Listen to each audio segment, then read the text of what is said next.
When people talk about the making of Donald J. Trump, the billionaire who became a reality TV showman and then the most unconventional president in U.S. history, they almost always start with one man: Fred Trump.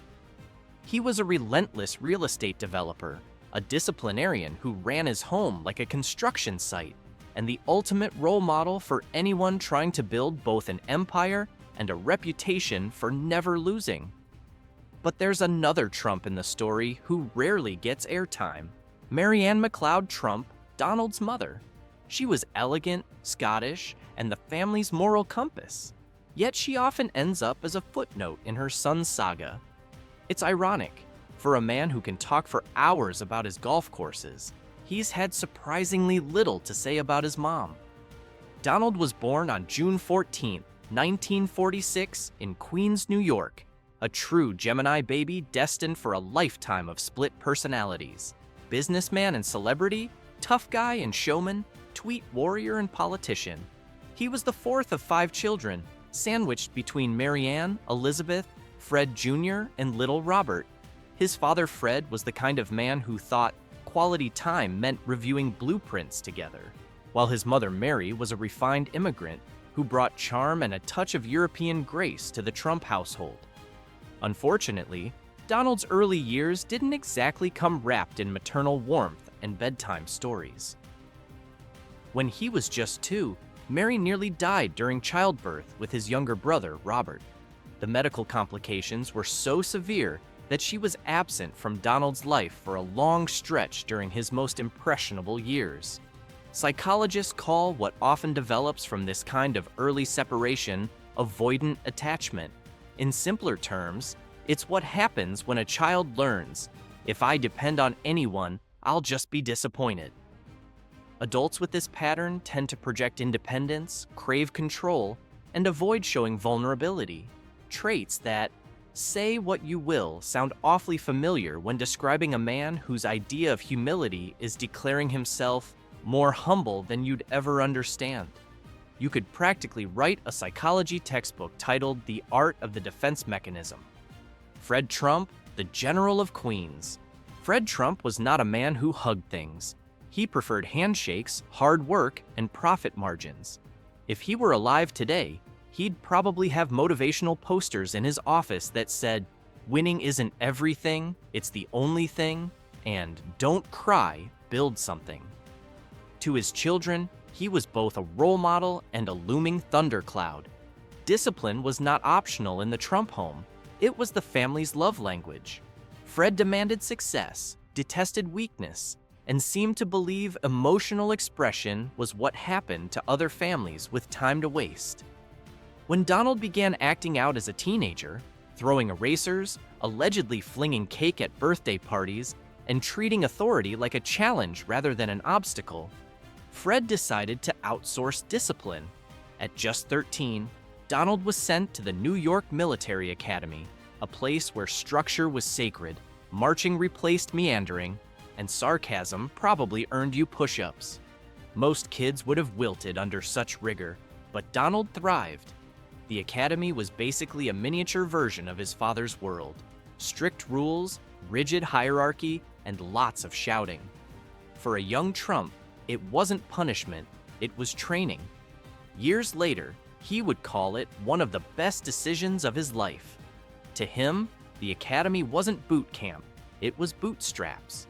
The Forgotten Mother and the 97-second pilgrimage. While Fred was molding young Donald into his protege, Mary Trump's role was more mysterious. Donald's public recollections of her are short and sweet, literally short. He often called her wonderful, elegant, and loving, but the stories that follow those compliments tend to evaporate faster than his tweets during a policy debate. There's little evidence of deep maternal bonding, just polite phrases, as if he's describing a beloved but distant aunt rather than his mother. Friends of the family have said she was rarely seen, and when she was, she exuded grace but kept emotional distance. Donald did make one symbolic trip to her homeland on the Isle of Lewis in Scotland. The homecoming should have been touching, a moment to honor the woman who gave him life. Instead, it turned into one of the shortest visits in recorded genealogy. He stayed exactly 97 seconds. That's less time than it takes to microwave popcorn. Locals watched in bemused disbelief as the man claiming to celebrate his mother's memory treated it like a drive-through heritage tour. He made lofty promises to restore a local castle and donate to charities, then quickly left. Promises that, much like the castle, remained largely untouched. If there were ever a contest for shortest emotional journey, Donald would have won by a landslide. The brother who chose the sky over the family business. If Donald inherited his father's steel spine, his older brother Fred Jr. was built from softer material.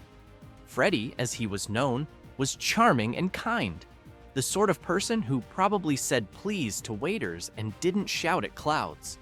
But in the Trump household, kindness was a liability. Freddie wanted to be a pilot, a dream Fred Sr. mocked mercilessly. A bus driver in the sky, he sneered. Donald, keen to stay in Dad's good graces, joined in the ridicule.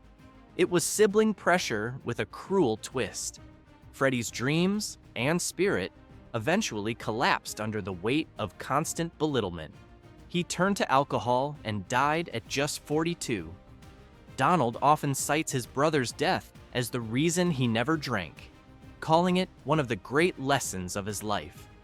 Yet, deep down, Freddie's story taught him another lesson too, that in the Trump universe, vulnerability doesn't just hurt, it kills. From that moment on, Donald doubled down on being the opposite of his brother. If Freddie represented weakness, Donald would be invincible. Freud, Ivana, and the mother complex nobody asked for. Donald Trump's first wife, Ivana Trump, was tall, blonde, commanding, and impeccably styled. Sound familiar? The resemblance to Mary Trump was uncanny. The same polished poise, the same accent-laced charm, even similar hair. It's as though Trump subconsciously auditioned for a leading lady who could have played his mother in a biopic. If Freud were still around, he'd have taken one look at the Trump Tower family photos and booked a year-long research grant. It's not proof of anything, of course. But let's just say if therapy couches could talk, they'd have some thoughts about the Trump family casting decisions. The armor called ego. As an adult, Trump developed what might be called emotional armor in a custom suit. His confidence became a shield, his bravado a weapon, and his need for constant attention a form of oxygen. He surrounded himself with people but rarely let anyone in. Friends? Business partners? Sure. True intimacy? Unlikely.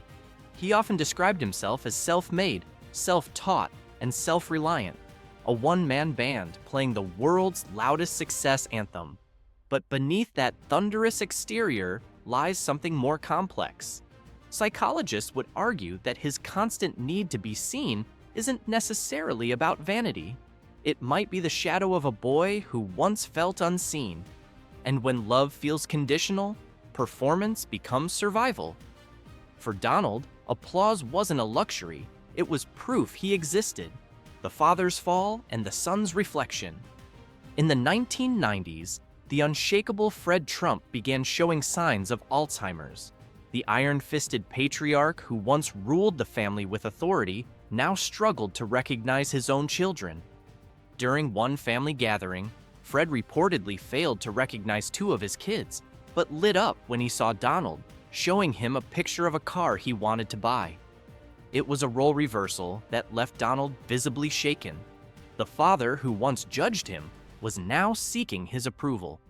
It was the kind of moment that could make anyone question life's meaning, and Donald admitted in a 1997 Playboy interview that seeing his father's decline made him feel the senselessness of life. But if you were expecting a grand emotional awakening, think again.